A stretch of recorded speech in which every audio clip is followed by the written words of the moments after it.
For our first question, we have here Professor Mirren Morales from the Faculty of Education.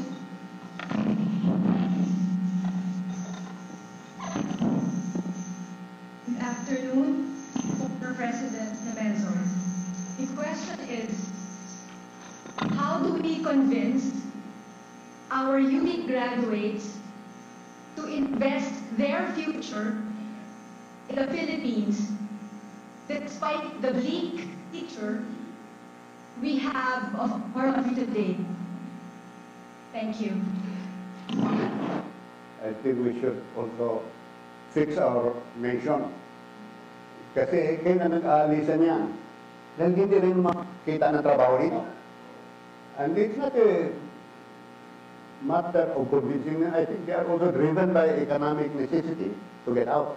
But, pero malaki pa rin responsibility natin to restore that sense of responsibility to the nation. Na magbabayad naman kayo. And I do not know if President Roman has agreed to the request of the College of Nursing to increase the number of the intake of freshmen. Kasi nagrarally yan sa aking opisina noon. Dahil hingi sila ng i-doblehead ng kanilang quota. Sapagkat, the last of that, 11,000 indicated nursing as their preferred course. And we take in only, I think, 75. 70. 70. Gusto nilang doblehin. Sabi ko, siguro dapat pag-usapan natin kung pwede bang manatili itong College of Nursing. Hindi naglilingkod sa bayan ito eh. Why don't we close it down? And then sabi ko, well, let's have a compromise. Papayag ako, basta dagdagan ninyo ang mga years ng isingit no sa curriculum yung internship sa PGH. Let them serve 1 or 2 years in the PGH before they get their diploma and before they go overseas. And, well, sabi nila, in that case, mawalan din kami estudyante kasi 4 years lang naman ang nursing sa ibang eskwelahan.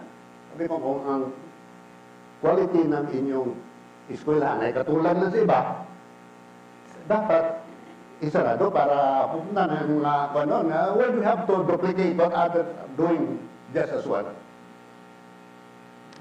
Yes, UP Cebu, come in please. Dr. Rodora Bukoy. Usa ka mainitong pagtimbaya gikan kanang mga taga-UP Cebu. We would prefer an intimate conversation with the dogs, since the both of you here is not quite clear.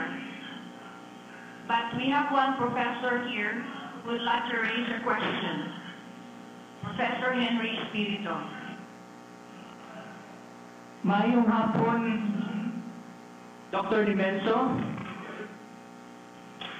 As academicians, what will be our concrete steps as catalysts in repairing our damaged nation? Do we need to push for a nationalist educational agenda in our curriculum? If so, is this thrust on national educational agenda compatible with a UP insistence on academic freedom?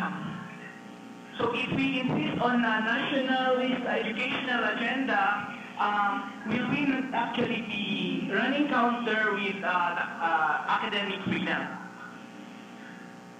Yung po naman, I do not believe in tampering with the curriculum. You do not promote nationalism by having nationalist courses in the curriculum.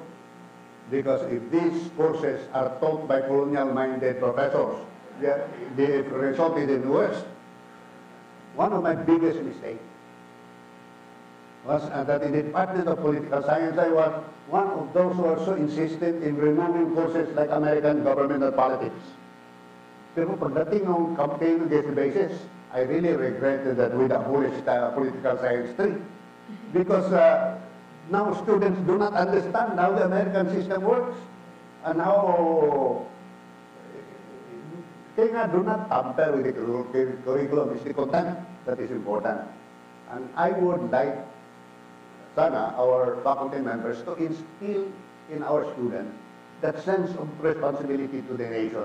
You do not have to call it nationalist, but that sense of responsibility to our nation.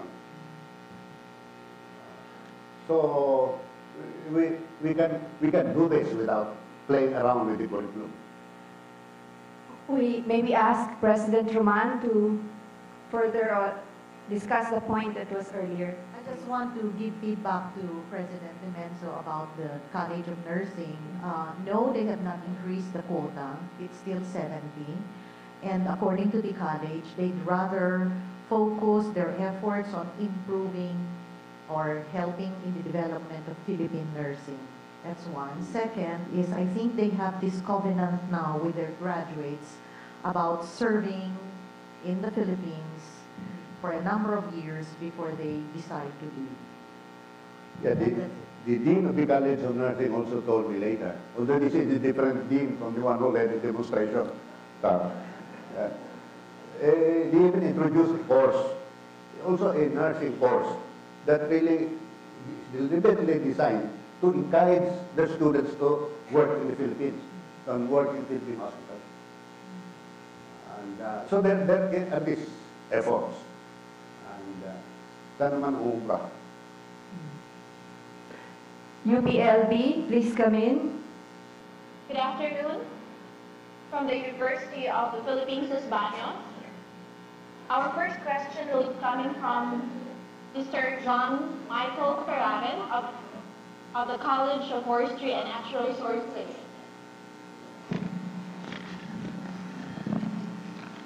Sir, my question is, how can we educate the poor the necessary concepts about rebuilding the damaged nation if their only concern is to earn for food and water?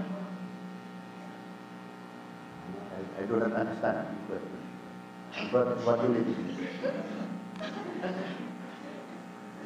Okay, sir. How can we educate the poor the necessary concepts about rebuilding the damaged nation if their only concern is to earn for food and water? How can we educate the poor the necessary concepts about rebuilding our damaged nation if their only concern is to earn for food and water? Well, the thing is to provide them with enough food and water first. One problema nga dito yung, I was told that as many as 11 million young people have their brains damaged due to malnutrition even before they reach schooling age. Probably Professor Florencio will discuss that in her paper. She's one of the speakers in this video. You know, malnutrition apparently is a very big problem here. So by the time they reach school age, their brains have already been damaged. They already suffer in comparison to those who went to, who come from affluent families. So there's no way, totoo yun, there's no way of educating people who are hungry. We have to attack the problem of hunger first before we can talk of education. UP Iloilo, next. Come in, please. Dr. Rosa Dibon. Good afternoon. This is Dr. Rosalie Arcalahon. Yes, your question, please. One of our students is Ida Rason, who is a clinical science student from the College of Arts and Sciences, will ask a question. Given all these problems bombarding our country, how can we, as the youth and students of the University of the Philippines, help and be an effective instrument in the process, so-called rebuilding our damaged nation. So, given all these problems bombarding our country, how can we as the youth and UP students help in the process of rebuilding our damaged nation? I thought that was what I was trying to explain all along. And,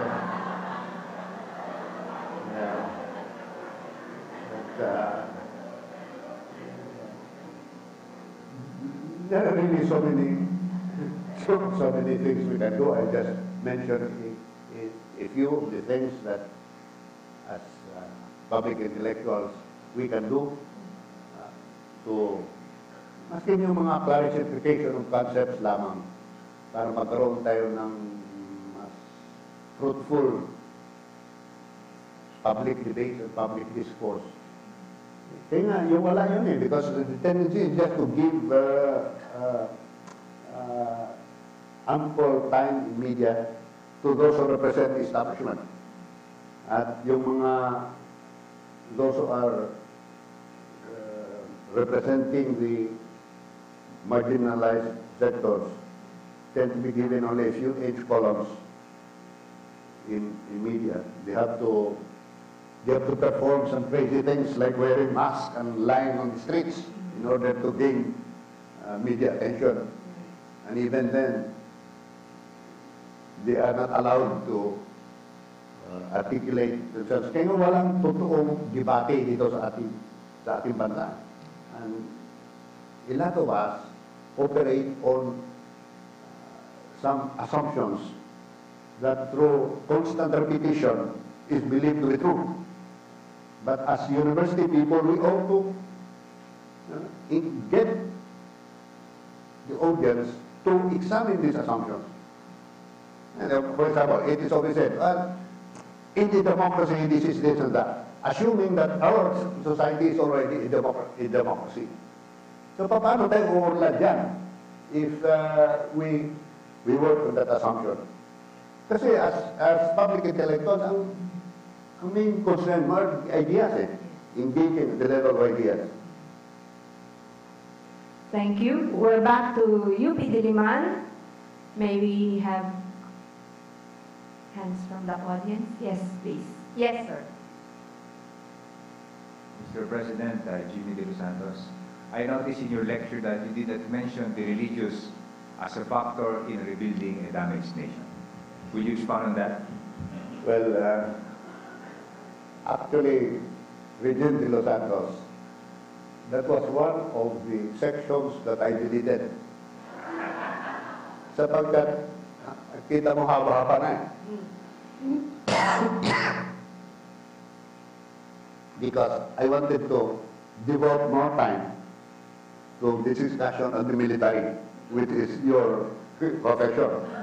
And yung mga religious, I think the kind of Roman Catholicism during my student days are quite different from the Roman Catholicism now. You know, it's more socially concerned. Noong kasi dasal-dasal lang. Dasal pa namin doon, hindi namin maintindihan dahil sa Latin.